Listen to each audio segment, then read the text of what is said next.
అంటే సినిమా ఒక ప్రయోగం చేశారు వాళ్ళు. ఆ ప్రయోగం ఏంటంటే, మనకి తెలుసు దేశం మార్కెట్ ఎకానమీలోకి ఎంటర్ అయిన తర్వాత రాజకీయము, వ్యాపారము కలగలిసిపోయినాయి అనేది అనుకుంటున్నారు గానీ, రాజకీయ వ్యాపారం మొదలైంది అనేది సీరియస్‌గా పట్టించుకోవాల్సినటువంటి అంశం. రాజకీయము, వ్యాపారము చట్టాపట్టాలేసుకొని తిరగటం లేదు. రాజకీయమే వ్యాపారంగా మారిపోయిన సందర్భం. కాబట్టి ఇందులో భాగంగానే మనం అనేక కాంట్రాక్టులు గావచ్చు, లేకపోతే ఆహ్, మర ఏదైనా సరే కార్పొరేట్‌లకి కట్టబెట్టటం అనే కార్యక్రమాన్ని చాలా పెద్ద ఎత్తున నిర్వహిస్తున్నాం. ప్రైవేట్ సెక్టార్‌ని ఎంకరేజ్ చేయండి.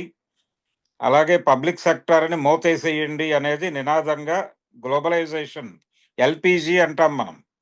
ఎల్‌పీజీ అంటే లిబరలైజేషన్, ప్రైవేటైజేషన్, గ్లోబలైజేషన్. ఈ కార్యక్రమం మొదలైంది. ఎల్‌పీజీ బ్లాస్ట్ అయింది మన జీవితాల్లో. ఆ ఎల్‌పీజీ బ్లాస్ట్ అయిన తర్వాత పరిణామాలు ఎలా మారినాయి అనేది తెర మీద చూపించటానికి ఒక ప్రయత్నంగా 'కుబేరా' అనేటువంటి ఐడియా వచ్చింది వీళ్ళకి. ఈ ఐడియా బానే ఉంది కానీ, ఇంకొంచెం సైద్ధాంతికంగా సపోర్ట్ చేసే విధంగా సినిమా కథని నడిపించుంటే బావుండేది. కానీ కొంచెం ఫా కొంచెం ఫార్ములాలోకెళ్ళే ప్రయత్నం చేశారీళ్ళు. మంచి ఐడియానే.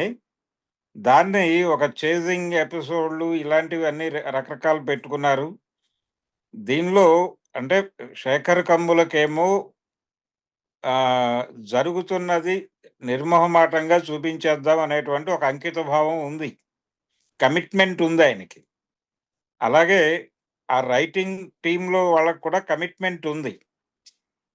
అయితే ఈ ఎంచుకున్నటువంటి కథ వాళ్ళ వాళ్ళు ఏదైతే చెప్పదలుచుకున్నారో అది చెప్పడానికి అనువుగా నడవలేదు. దాంతో ఆహ్, ఒకలాగా ఎక్స్‌పెక్ట్ చేసి లోపలికెళ్ళినటువంటి నాలాంటి ప్రేక్షకుడికి అది ప్రాపర్‌గా కనెక్ట్ కాలేదు. రెండోది కమర్షియల్ హంగుల కోసం వచ్చేటువంటి వాళ్ళకి కూడా ప్రాపర్‌గా కనెక్ట్ కాలేదు. అలా కొంచెం ఇబ్బంది పెట్టింది. కానీ నిజాయితీ అయితే కనిపించింది ప్రతి ఫ్రేమ్‌లోను. అలాగే ఆర్టిస్టులు కమర్షియాలిటీని పక్కన పెట్టి తీసిన సినిమానే. కమర్షియల్ హంగులు, ఆర్భాటాలు వీటికి దూరంగా మనం తమిళ్ సినిమాల్లో చూస్తూ ఉంటాం. నేచురల్‌గా నడుస్తుంది కథ. ఆర్గానిక్‌గా వెడుతుంది. అలా ఆర్గానిక్‌గా వెళ్ళటమే ఉంటుంది తప్ప ఎక్కడా కూడా సినిమాటిక్ గిమ్మిక్కులు లేవు ఈ సినిమాలో. నాగార్జున హీరో కాబట్టి అని ఏదో చేయటం, లేకపోతే ధనుష్ హీరో కాబట్టి ఇంకేదో చేద్దాం ఇలాంటి ప్రయత్నాలు లేవు. అలాంటి అంటే దాన్నేమంటామంటే లోభితనం అంటాం. ఆ లోభితనం లేదు. సినిమా సిన్సియర్‌గానే తీద్దామని ట్రై చేశారు. కానీ మార్కెట్ ఎకానమీ జీవితాల్లోకి వచ్చిన తర్వాత మనిషి సరుకుగా మారిపోయినటువంటి ఒక విచిత్రమైన సందర్భాన్ని ఎదుర్కొంటున్నాం. ఈ సరుకుగా మారిపోయినటువంటి మనిషి చేసేటువంటి దుర్మార్గాలు, వాడి జీవితంలో కొని తెచ్చుకునేటువంటి సంక్షోభాలు, తనని తానే నిర్మూలించుకోవటానికి చేసే ప్రయత్నాలు, ఇలాంటి చాలా అంశాల మీద రకరకాలుగా కథలు అల్లొచ్చు. నిజానికి అలా ఆ దిశగా ఎవరు దృష్టి పెట్టటం లేదు. దృష్టి పెట్టేటువంటి ఒక దృక్పథం ఉంది రైటింగ్ టీమ్‌కి. శేఖర్ కమ్ముల గారి రైటింగ్ టీమ్‌కి ఆ విజన్ ఉంది. ఆ స్కోప్ ఉంది. వాళ్ళకి ఆ పర్స్పెక్టివ్ ఉంది. ఆ దృక్పథం ఉంది. కాకపోతే ఇది అనుకోకుండా వీళ్ళు ఎంచుకున్నటువంటి ఫ్రేమే వీళ్ళకి అడ్డంకిగా మారిపోయింది. అంటే జస్ట్ ఒక ప్రారంభ దశలో బినామీ అనేటువంటి కాన్సెప్ట్ దగ్గర లాక్ అయ్యారు వీళ్ళు. లాక్ అయ్యి దాని నుంచి ఒక కంక్లూజన్ వెతికే ప్రయత్నం చేశారు.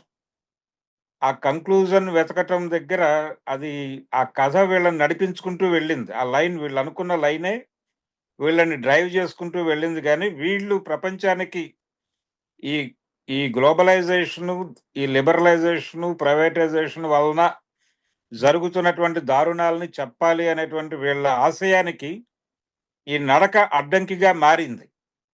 దాంతో సినిమా అనుకున్న ఎఫెక్ట్ ఇచ్చిందా అనేది సందేహమే కానీ, ఒక నిజాయితీతో కూడినటువంటి ప్రయత్నంగా మాత్రం 'కుబేరా' అనే సినిమాని చెప్పుకోవాలి. ఒక సీరియస్ అండ్ సిన్సియర్ అటెంప్ట్ గానే చూస్తాను ఈ సినిమాని నేను. కానీ అందులో ప్రతి క్యారెక్టర్ అంటే ఆ క్యారెక్టర్‌లు వాళ్ళు అంగీకరించడమే చాలా గొప్ప విషయం.